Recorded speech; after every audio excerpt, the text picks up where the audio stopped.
47 aircraft were in the air over Israeli airspace when the alert came through. 47 commercial flights. El Al, Lufthansa, Emirates, Delta, carrying thousands of passengers from 3 continents, all vectored toward a single destination. Ben Gurion International Airport.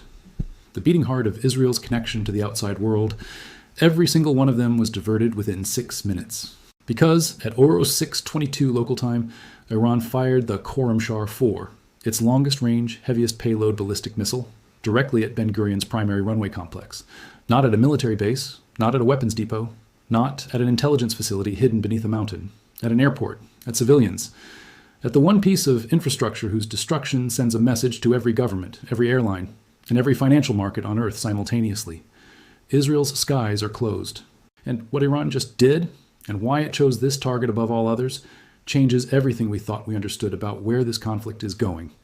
Welcome to Geopolitics Meets Money. Let's get into it. In our last video, we broke down the Hajj-Qassam, the precision-guided ballistic missile Iran used to strike Tel Aviv. That missile was dangerous because of its speed and its ability to defeat Israel's air defense layers. The Khorramshahr-4 is dangerous for an entirely different reason. Where the Hajj-Qassam was built for precision, the Khorramshahr-4 was built for devastation. This is Iran's heaviest operational ballistic missile, a liquid-fueled behemoth with a launch weight estimated at over 36,000 kilograms and a warhead capacity that dwarfs anything Tehran has previously fired at Israeli territory.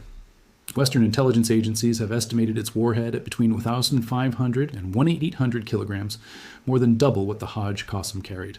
That is not a precision instrument. That is a weapon designed to erase whatever it hits. Its range is equally sobering. The Khorramshahr-4, also known in Iranian military circles as the Kheibar missile, has a confirmed operational range of 2,000 kilometers. That means it can be launched from the most protected, most deeply buried launch sites in central Iran, thousands of kilometers from any Israeli retaliatory strike, and still reach Tel Aviv, Haifa, or Ben Gurion Airport with complete trajectory flexibility. The guidance system represents a significant leap over earlier Khorramshahr variants. Previous versions were accurate to within several hundred meters, effectively area weapons rather than precision munitions. The Khorramshahr-4 integrates a maneuvering reentry vehicle, known as a MARV, in its terminal phase. This means the warhead does not simply fall ballistically after separation. It actively steers itself toward the target in the final seconds of flight, correcting for wind, countermeasures, and interception attempts. Targeting accuracy is now estimated at under 50 meters, at Ben Gurion Airport, with a warhead of nearly 2 tons. The runway did not survive. Now here is the question that every military analyst is asking this morning, and almost none of them are answering correctly. Why Ben Gurion? Iran has struck military targets before. It has targeted air bases, missile batteries, intelligence facilities. Those strikes, however devastating tactically, remained inside the logic of military conflict. Governments absorb military on military exchanges. Populations accept them. Markets price them in. Striking a civilian international airport is a categorically different act, and Iran knew exactly what it was doing. Ben Gurion is not just Israel's main airport. It is Israel's economic lifeline. Approximately 97% of all international passengers entering and leaving Israel pass through Ben Gurion. It handles over 24 million passengers annually. Every major international trade route, every diplomatic mission, every medical supply chain, every technology export from one of the world's most innovation-dense economies, all of it flows through a single runway complex in the Lod district southeast of Tel Aviv. By targeting Ben Gurion, Iran did not just hit a building. It hit Israel's ability to function as a connected nation. It sent a message to every airline operating flights to Tel Aviv, which now means every airline operating flights to Tel Aviv is reconsidering whether it ever will again. It sent a message to every foreign government whose diplomats rely on that airport. It sent a message to every multinational corporation with Israeli operations that their supply chains just became unreliable. This was geopolitical warfare dressed in ballistic clothing. And the financial consequences began within minutes. This is where geopolitics meets money. And tonight, the collision is severe. Within 90 minutes of the strike, El Al's stock had fallen 34% in pre-market trading. Israel's TA-35 index, the benchmark for the country's 35 largest companies, fell 11% at open, triggering an automatic circuit breaker halt for the first time in the exchange's history. The Israeli shekel dropped 6.2% against the US dollar in overnight currency markets, its steepest single-session decline since the 1973 Yom Kippur War. Foreign currency reserves at the Bank of Israel, which had already been drawn down during the previous escalation cycle, came under immediate pressure as the central bank intervened to defend the exchange rate floor. Globally, The effects radiated outward at the speed of financial markets. Brent crude surged another $17 per barrel on top of last week's $22 spike, taking the cumulative 2-week oil price increase to nearly $40 per barrel, a level not seen since the immediate aftermath of the 2022 Russian invasion of Ukraine. Aviation fuel futures moved in lockstep. Airline stocks across Europe and the Gulf fell between 4% and 9% in early trading as carriers suspended all Tel Aviv routes indefinitely. Lloyd's of London, which had already suspended Persian Gulf war risk coverage last week, extended that suspension to all Israeli airspace. Without war risk coverage, no commercial insurer will underwrite a flight. Without insurance, no airline can legally operate. Ben Gurion was not just physically closed, it was financially sealed. The tourism industry, which contributes approximately 6% of Israeli GDP in a normal year, effectively ceased to exist in a single morning. Israel's response was already airborne before the Khorramshahr-4 debris had stopped burning on the tarmac. Israeli Air Force F-35I Adir fighters, this time operating in larger strike packages than the Tel Aviv retaliation, crossed into Iranian airspace within 50 minutes of impact. Their primary targets in this phase were Iran's liquid fuel missile production and storage infrastructure. Specifically, the facilities responsible for producing and storing Khorramshahr series propellants, which cannot be kept in a ready-to-fire state and require complex, time-consuming fueling operations before launch, destroy the fueling infrastructure, and Iran's heaviest missiles become inert steel tubes buried underground.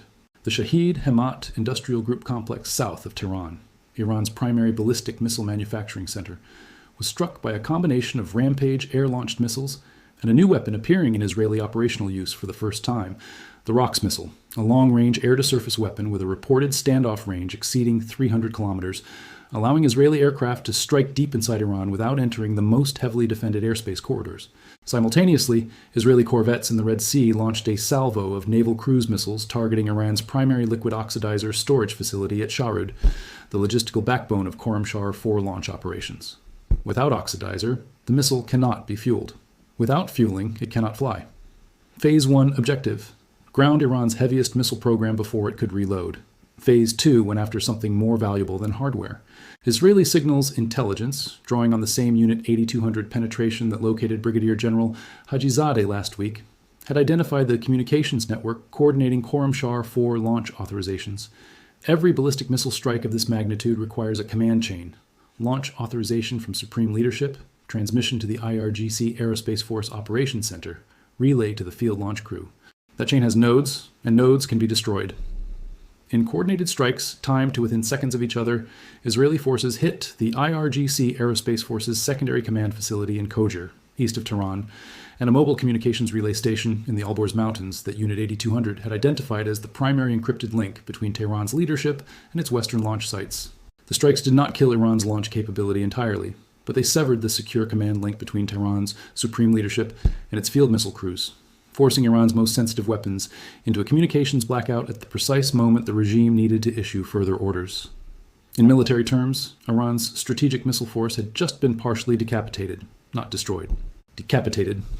Here is what Geopolitics meets money is watching in the next 72 hours. Ben Gurion Airport's physical runway damage can be repaired in weeks. The crater can be filled. The concrete can be poured. The structural engineers can work around the clock. What cannot be repaired in weeks is confidence, airline confidence, investor confidence, the confidence of the 24 million passengers a year who have to decide whether Tel Aviv is a destination worth the risk. Insurance underwriters do not return to a war zone because a runway is patched. They return when they believe the war is over. And right now, nobody, not in Washington, not in Brussels, not in Jerusalem, is willing to say that it is. Iran struck a civilian airport. Israel struck missile factories and command networks. The Khorramshahr-4 is damaged but not gone. The regime in Tehran is cornered but not broken. And the global economy is absorbing oil shock after oil shock with no ceasefire in sight. So here is the question we are putting to you today. Is Iran deliberately trying to make Israel economically uninhabitable, forcing a slow-motion collapse of foreign investment, aviation access, and international confidence rather than trying to win a military war it cannot win outright? Or is this escalation already beyond anyone's control? Tell us what you think in the comments below. And if you want the full financial breakdown of what a prolonged Ben Gurion closure means for Israel's GDP, its tech sector, and its bond market, the deep dive is coming next.